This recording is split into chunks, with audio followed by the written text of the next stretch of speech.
See, when you learn to lead, when you learn to make decisions, when you learn to treat others based on your core values and not the roller coaster and ebb and flow of emotions that we all experience as human beings, when you learn to lead based on your core values, then you become consistent. And when it comes to leadership, consistency matters. Because the price tag of leadership is you have to make hard decisions. The price tag of being a coach, the price tag of being a parent, the price tag of being a CEO is you have to make hard decisions. However, if you are crystal clear on what it is that you believe, it makes that process more fluid.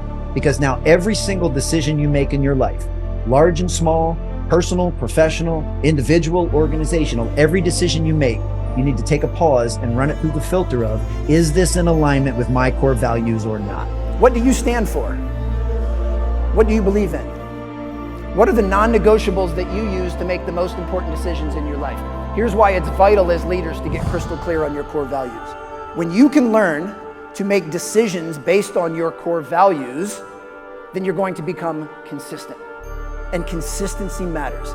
If what I'm about to say or do is in alignment with my core values, then I do it immediately. No hesitation, and I do it with a smile. If what I'm about to say or do is not in alignment with my core values or what I say that I believe, I at least try and pause. I take a beat, I take a breath, and I try to consciously ask myself, do I really want to say or do something that I know is not in alignment with what I'm saying I believe? And it's been my experience with myself and with thousands of high performers that I've had a chance to work with.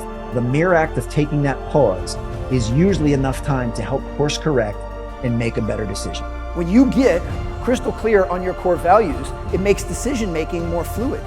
Now, this doesn't mean you won't still have really hard decisions to make. Hey, that's the price tag of leadership. That's the price tag of ownership. But it means now you'll have a framework to make that process more fluid.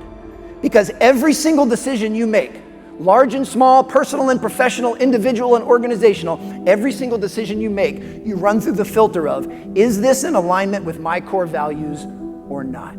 The whole core values, it's about getting that clarity first. And then once we have that clarity, then it's just a matter of having the consciousness and self-awareness to make the best decisions possible. See, nothing will undermine your credibility or undermine your ability to lead faster than not living in harmony with your core values. And I could, if I had time, say this to every single one of you. You can't lead your team somewhere you're not going yourself. This team can't become something you're not. So in order for there to be consistency, we have to lead and live and make decisions based on core values. Now, because none of us are perfect, all of us are flawed and fallible, we are still occasionally going to say or do things that aren't a representation of our best self, and say and do things that aren't in perfect alignment with what we say we believe, and that's okay. Yeah. We have to give ourselves the grace and space to be less than perfect.